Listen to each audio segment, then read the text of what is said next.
I am just going to show you all the different technologies that I've used throughout this year.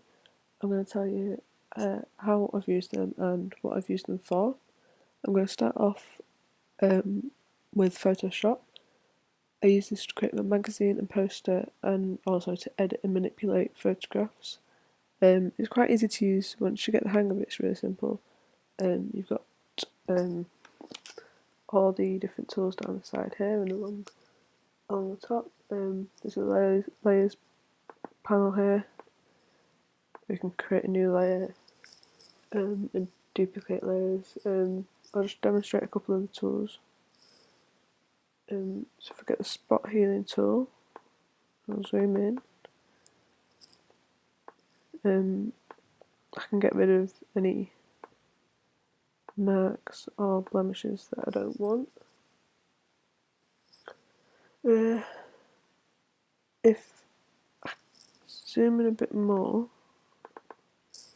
and get the dodge tool, make that a bit smaller, I can lighten the iris of his eye, and then I get the burn tool.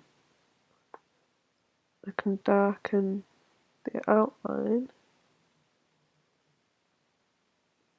and the outline of the pupil.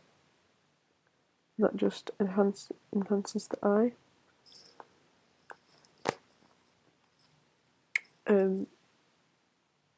If I select the magic wand tool, I can really easily get rid of background. It does leave a bit, but you can just get the eraser. Also with the quick selection tool, if I select his hair, like so, just minimise, I don't want to get his head, just his hair.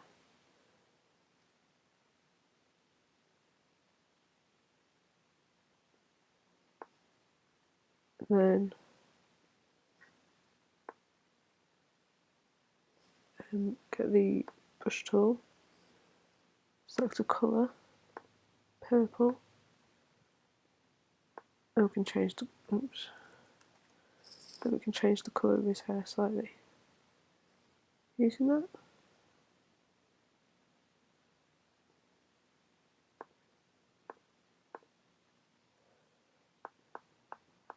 And now it's got purple hair.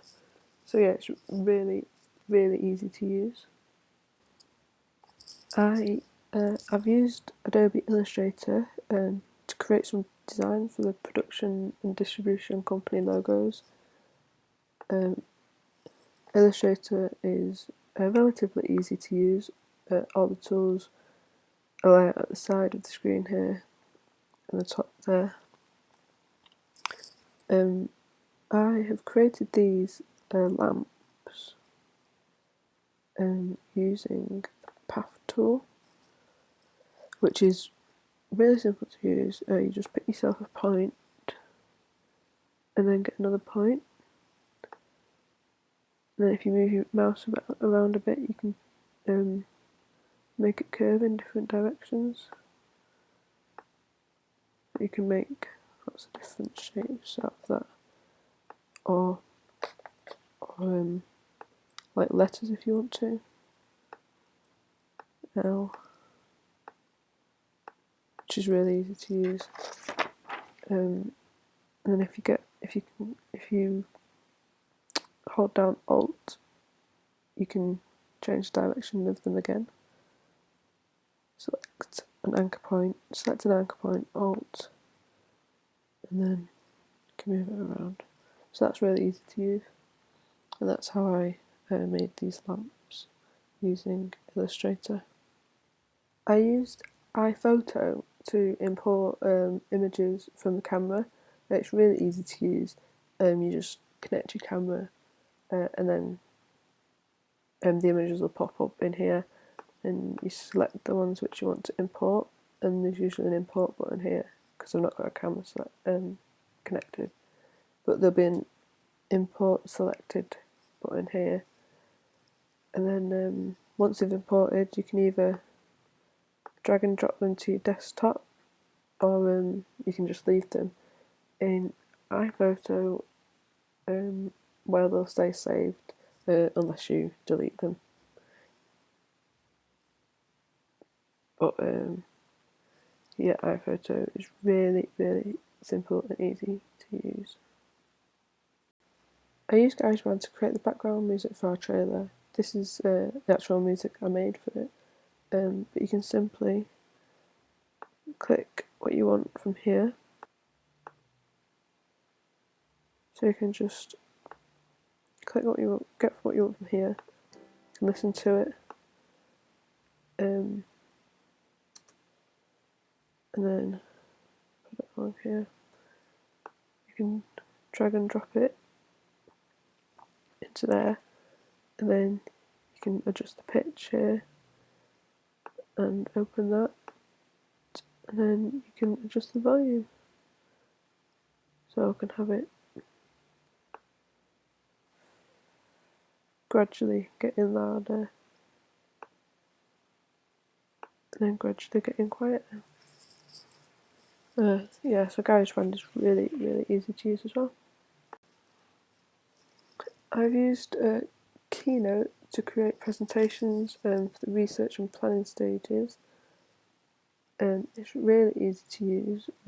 These are the ones that I've already made for research and planning, and then one for the evaluation. I'm going to create a new document. You can start from blank, or you can select a template. So we'll select that one, and then so your text box is already there. So you just double click, type whatever you want, type in your name, anything, and you can drag and drop images really easily into there as well. So yeah, it's really, really easy to use. And then you can embed these onto your blog as well using SlideShare, which is really easy as well. I've also been using QuickTime and iShowU to record these videos for my evaluation. I'm using QuickTime now, so I can't show you, but it's really easy to use.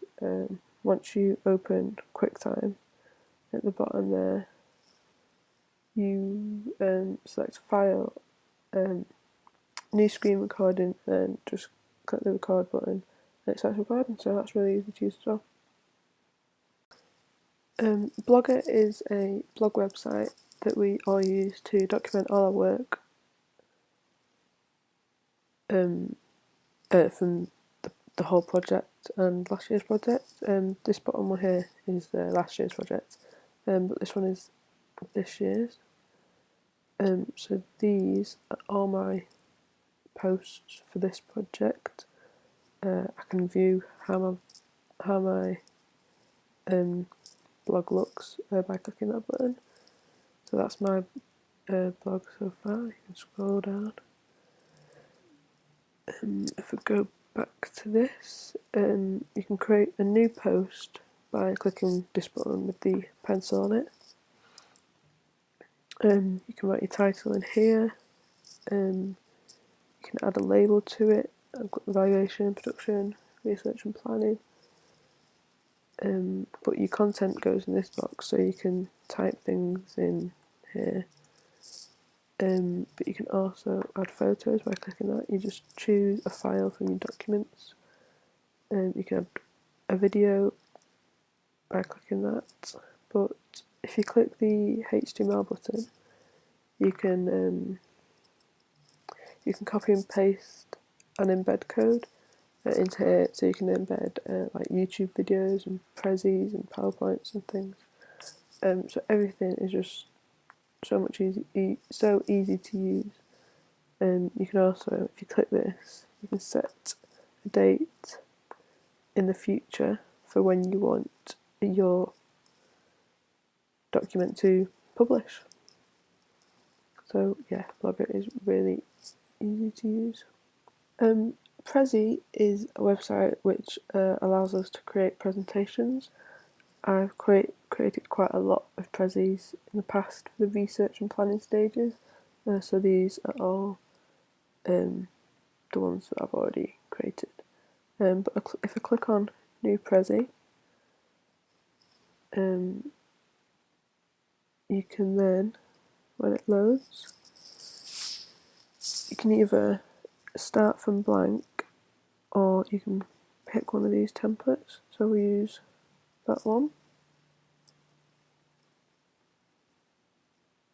But then you can add a title, presentation, and then add your name or something. And then you can click that and go through each of the slides and type in there, add an image. You can just drag and drop images from the desktop or any file onto this really easily. But once you've finished, you click save, and then you exit. Oh, what's happened? Zoom in, and then if you click embed, copy code, and then you can go back onto your blog and embed that onto one of your blog. It posts really easily.